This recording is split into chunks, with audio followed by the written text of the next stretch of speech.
Bab 100. Menggerakkan menara penjara alam. Membantai Akademi Changmu. Mendengar kata-kata Mileye, beberapa orang di lapangan tercengang. Tidak jauh dari sisi Mileye, Bennett Mo berbisik, "Bandit Ye, apakah kamu ingin menyerang lebih dulu?" Mileye mengangguk, "Iya." Bennett Mo berpikir sejenak, lalu berkata, "Bandit Ye, kita tidak mungkin bisa menang." Jeffrey mengangguk, "Benar." Mileye memandang mereka berdua, "Memang benar kita tidak bisa mengalahkan mereka, tetapi jika kita tidak menyerang mereka, apakah mereka tidak akan datang untuk menyerang kita?" Keduanya terdiam. Sekarang ini terlihat dengan jelas Akademi Changmu ingin Akademi Changlan mati. Keduanya benar-benar telah mencapai titik di mana kamu atau aku yang mati. Bahkan jika Akademi Changlan memohon belas kasihan sekarang, Akademi Changmu juga tidak akan membiarkan mereka pergi. Memikirkan hal ini, Bennett Mo dan yang lainnya pun paham. Bennett Mo mengangguk, "Ayo kita lakukan." Mileye menatap Pak Tuaji dan Pak Tuaji berbisik, "Kembali ke Akademi lebih dulu." Beberapa orang mengangguk. Pada saat ini, Ketua Paviliun 9 dan Erwin Jiang dari Paviliun Zuixian tiba-tiba muncul di lapangan. Ketua Paviliun 9 melirik Mileye, lalu tersenyum dan berkata, "Teman kecil, kita bertemu lagi." Mileye membungkuk dalam-dalam kepada Ketua Paviliun 9 dan Erwin Jiang, "Terima kasih atas bantuan yang diberikan secara diam-diam oleh kalian berdua." Melihat Mileye seperti ini, senyum di wajah Ketua Paviliun 9 dan Erwin Jiang menjadi lebih cerah. Apa tujuan mereka membantunya pada saat ini? Tentu, itu untuk mendapatkan Mileye, dan pada saat ini, melihat Mileye begitu berterima kasih, tujuan lain mereka juga sudah tercapai. Tidak ada orang yang mau membantu manusia yang tidak tahu diri. Ketua Paviliun 9 tersenyum dan berkata, "Kalian semua ingin kembali ke ibu kota kerajaan, bukan? Kebetulan sekali, kalian dapat naik kapal awan Paviliun Zuixian dan kapalnya sudah siap." Mileye melipat tinjunya, "Terima kasih banyak kalau begitu." Ketua Paviliun 9 tersenyum dan berkata, "Itu semua masalah sepele, kamu tidak perlu begitu sungkan." Segera, semua orang naik kapal awan dan kembali ke ibu kota kerajaan. Dan di sekitar kapal awan, Ketua Paviliun 9, Erwin Jiang dan juga Pak Tuaji secara pribadi mengawalnya. Di suatu tempat, Tango Tuoba menyaksikan Mileye dan yang lainnya pergi tanpa berbicara. Di belakangnya, orang tua itu berkata dengan sungguh-sungguh, "Untungnya, Kerajaan Ning tidak berpartisipasi dalam pengepungan dan penindasan kali ini. Jika tidak, aku rasa kita akan kehilangan banyak orang-orang berbakat." Wanita tua di samping lelaki tua itu mengangguk. Mileye dan beberapa orang lainnya tidak lemah, terutama Mileye, di mana kekuatannya saat ini sudah bisa melawan alam harmoni dewa. Berbicara tentang ini, dia sepertinya teringat akan sesuatu dan tiba-tiba mencibir, "Aku mendengar bahwa di masa lalu orang ini membawa adiknya ke Akademi Changmu dengan harapan bisa bergabung dengan Akademi Changmu, tetapi Akademi Changmu menolaknya." Para tetua Akademi Changmu benar-benar bodoh dan memberikan orang berbakat seperti itu dengan cuma-cuma kepada Akademi Changlan secara cuma-cuma. Aku rasa hati para mentor Akademi Changmu itu sedang meneteskan darah. Tango Tuoba berkata dengan suara rendah, "Terkadang ketika sudah mencapai puncak kemakmuran, pasti akan kembali menurun." Saat dia mengatakan itu, dia menoleh untuk melihat langit di kejauhan. Internal kerajaan Dayun melakukan korupsi, pasukan di gunung sering muncul dan beberapa negara di sekitarnya sudah bersiap untuk berperang. Aku rasa hari tenang di Qingzhou ini sudah akan habis. Di belakang Tango Tuoba, wanita tua itu mengangguk, "Untungnya, kita tidak berpartisipasi dalam pengepungan dan penindasan orang ini kali ini." Jika kita kehilangan orang-orang berbakat di negara ini, itu pasti akan sangat menyakitkan bagi kita. Berbicara tentang ini, dia menghela nafas dengan suara rendah. Jika Mileye ini dari kerajaan Ning, sayang sekali. Tango Tuoba berkata dengan suara rendah, seperti apa kepribadian orang ini? Apakah dia memiliki jiwa patriotisme? Wanita tua itu menghela napas lagi. Yang mulia mungkin tidak tahu, ketika orang ini melihat tentara Tang membantai orang-orang kerajaan Jiang di kota pembatas dunia hari itu, tidak ada seorang pun di kota itu yang berani menembak, hanya dia seorang yang melangkah maju dan akhirnya dia bahkan berani berdiri sendiri melawan ribuan kavaleri besi tentara Tang. Keluarga kerajaan Jiang sangat melindunginya, selain menghargai bakatnya, pasti sebagian besar alasannya karena ini. Seseorang yang berbakat, yang menganggap dirinya sebagai bagian dari kerajaan Jiang, memiliki jiwa patriotisme yang akan mempertahankan martabat negara tanpa rasa takut akan kematian. Tentu saja keluarga kerajaan Jiang akan berusaha keras melindunginya. Tango Tuoba perlahan menutup matanya, entah apa yang dia pikirkan. Pada saat ini, wanita tua itu berkata lagi, namun, orang ini membunuh begitu banyak orang-orang berbakat kali ini, di mana kekuatan di belakang mereka adalah Akademi Changmu Kerajaan Dayun dan Dunia Kegelapan. Dua kekuatan ini pasti akan membalas dendam dan Akademi Changlan di Qingsu tidak akan bisa melindunginya sama sekali. Namun, masalah ini pada akhirnya tidak ada hubungannya dengan kerajaan Ning. Tango Tuoba tiba-tiba membuka matanya, berikan perintah kepada orang-orang di bawah untuk mengawasi pergerakan kerajaan Jiang setiap saat.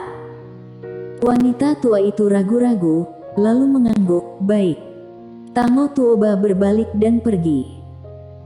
Di atas kapal awan, setelah Mileye dan beberapa orang lainnya menaiki kapal awan, mereka semua kembali ke ruangan mereka masing-masing. Mengobati luka. Di dalam alam rahasia, setiap orang telah mengalami luka dengan tingkatan yang berbeda-beda. Sekarang, prioritas utama mereka adalah menyembuhkan luka itu. Lalu di sekitar kapal awan, ada Ketua Paviliun 9, Erwin Jiang dan Pak Tuaji yang diam-diam berjaga. Jelas, mereka semua takut dengan trik rahasia Akademi Changmu. Sekarang Akademi Changmu jelas sedang panas dan bisa melakukan apa saja. Di suatu tempat, Erwin Jiang mencari Pak Tuaji yang masih mabuk. Erwin Jiang melirik Pak Tuaji dan berkata dengan sungguh-sungguh, sebenarnya siapa orang di balik anak itu? Pak Tuaji menyesap anggur dan menggelengkan kepalanya. Erwin Jiang tersenyum pahit, Kak Ji, tidak bisakah kamu memberitahu aku? Pak Tuaji menggelengkan kepalanya lagi, aku juga tidak tahu. Erwin Jiang mengerutkan kening, bagaimana mungkin kamu tidak tahu? Pak Tuaji berkata dengan suara rendah, aku tidak pernah bertanya dan tidak akan bertanya. Dia secara alami tahu bahwa ada seseorang di belakang Mileye, jika tidak, Mileye tidak mungkin memiliki prestasi seperti itu di Pedang Tao. Namun, dia tidak pernah bertanya. Erwin Jiang terdiam beberapa saat, lalu berkata lagi, selanjutnya, bagaimana kamu akan menghadapinya? Menghadapinya. Sekarang bahkan orang bodoh saja tahu bahwa Akademi Changlan akan menghadapi balas dendam gila dari kekuatan-kekuatan itu selanjutnya. Pak Tuaji menyesap anggurnya dan berbaring di udara. Tidak lama kemudian terdengar suara dengkuran. Melihat adegan ini, wajah Erwin Jiang menggelap. Setelah beberapa saat, Erwin Jiang berbalik dan pergi. Erwin Jiang mencari Ketua Paviliun 9 lagi. Erwin Jiang hendak berbicara ketika Ketua Paviliun 9 menggelengkan kepalanya, aku juga tidak tahu apa-apa. Ekspresi Jiang Yuetian membeku dan setelah beberapa saat, dia tersenyum pahit, tidak bisa mengungkapkan sedikit pun. Sejujurnya, aku ini sangat panik sekarang.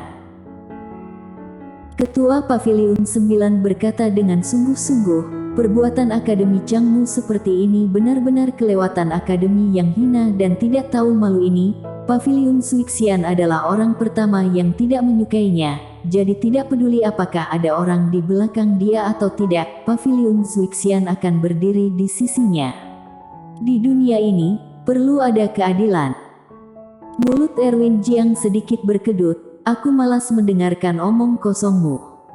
Di dalam menara penjara alam, Mileye menelan pil Inchiset Waun. Efek pilnya luar biasa dan luka di tubuhnya sudah mulai pulih dengan kecepatan yang sangat cepat. Mata Mileye perlahan tertutup dan kata emas bertuliskan "Tu" muncul di antara alisnya. Aturan Tao. Melalui aturan Tao ini, dia sekarang bisa merasakan segala sesuatu tentang menara penjara alam di lantai pertama dan bahkan merasakan kekuatan misterius yang samar. Sepertinya inilah kekuatan lantai pertama menara penjara alam.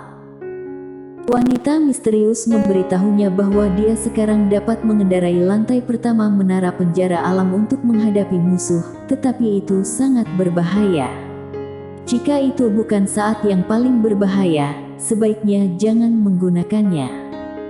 Dan pada saat ini, ketika dia mencoba menyentuh kekuatan ini, dia benar-benar merasa sedikit berdebar. Seolah-olah tubuhnya akan dikeringkan. Mileye dengan cepat menyimpan aturan Tao. Pada saat ini, kulitnya sepucat kertas dan keringat dingin terus-menerus menetes dari dahinya. Runtuh. Dia merasa seperti seluruh tubuhnya telah runtuh sekarang. Mileye ketakutan di dalam hatinya, kekuatan macam apa itu? Dia sekarang tahu mengapa wanita misterius tidak membiarkan dia menggerakkan menara penjara alam, karena dia yang sekarang tidak memiliki kemampuan untuk memindahkan menara sama sekali. Jika dia memindahkannya dengan paksa, mungkin dia benar-benar akan mati. Mileye menarik napas dalam-dalam dan berhenti memikirkan kekuatan itu. Semakin dia memikirkannya, jantungnya berdebar semakin cepat. Setelah beberapa saat, setelah dia merasa sedikit lebih baik, dia mengeluarkan orang-orangan kayu kecil dari kantongnya yang mirip dengan Lin Siye. Lin Siye. Dia dengan lembut membelai orang-orangan di tangannya dan berkata dengan lembut, apakah gadis itu terbiasa dengan kehidupan di sana atau tidak? Saat dia mengatakan itu, matanya berangsur-angsur menjadi lebih tegas. Sekte Han Utara. Central Land, tunggu kakak, kakak akan segera datang.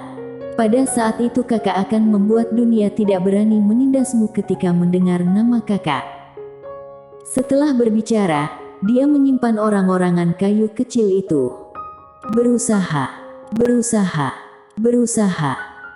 Untuk Mileye yang harus dia lakukan sekarang adalah bekerja keras untuk menjadi lebih kuat. Hanya dengan kekuatan barulah dia bisa melindungi orang yang ingin dia lindungi dan mengejar orang yang dia suka. Tanpa kekuatan, semuanya omong kosong. Di ruangan lain, Benetmo dan yang lainnya memikirkan hal yang sama dengan Mileye saat ini. Kali ini, mereka merasakan krisis lagi. Krisis yang nyata. Kali ini di alam rahasia, beberapa dari mereka hampir mati, bahkan Mileye hampir mati beberapa kali. Jika tidak bekerja keras, lain kali tidak akan ada lagi kata hampir, melainkan akan benar-benar mati. Dan kali ini, mereka juga melihat orang-orang berbakat dari negara dan tempat lain. Jarak. Patut bahwa masih ada jarak di antara mereka dan orang-orang berbakat itu.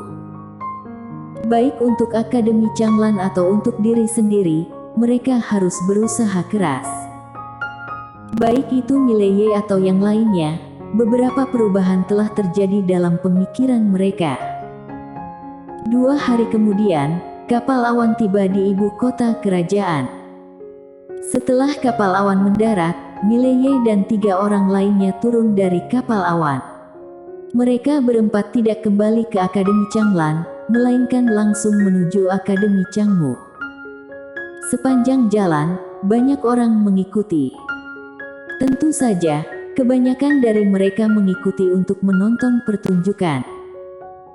Tak lama kemudian, informasi kembalinya mereka berempat ke ibu kota kerajaan menyebar seperti wabah di seluruh ibu kota kerajaan, hingga tak terhitung banyaknya orang yang berbondong-bondong ke Akademi Changmu. Pak Tuaji tidak mengikuti, tetapi kembali ke Akademi Changlan. Pak Tuaji datang ke aula kecil di belakang bukit gedung Changlan. Dia berjalan ke aula kecil dan mengeluarkan 3 batang dupa hitam pekat untuk menyalakannya. Asapnya perlahan melayang, lalu seorang pria paruh baya muncul di asap. Pria paruh baya itu melirik Pak Tuaji dengan dingin, "Ada masalah apa hingga kamu memutuskan untuk membakar dupa?" Pak Tuaji mengepalkan tinjunya. "Ginoji dari Akademi Changlan, Kingsu, meminta bantuan dari lembaga umum, aku." Pria paruh baya itu tiba-tiba mengerutkan kening. Dia memotong kata-kata Pak Tuaji, "Kingsu, Akademi Changlan." Pak Tuaji mengangguk, "Benar." Pria paruh baya itu melirik Pak Tuaji, "Kamu adalah Ginoji yang meninggalkan lembaga umum dan mengancam akan meminta dekan untuk meminta maaf." Pak Tuaji terdiam. Pria paruh baya itu tersenyum dingin, "Dulu kamu sombong sekali, kenapa sekarang meminta bantuan ke lembaga umum? Di mana kesombonganmu? Kesombongan pada saat kamu keluar dari lembaga umum." Pak Tuaji terdiam.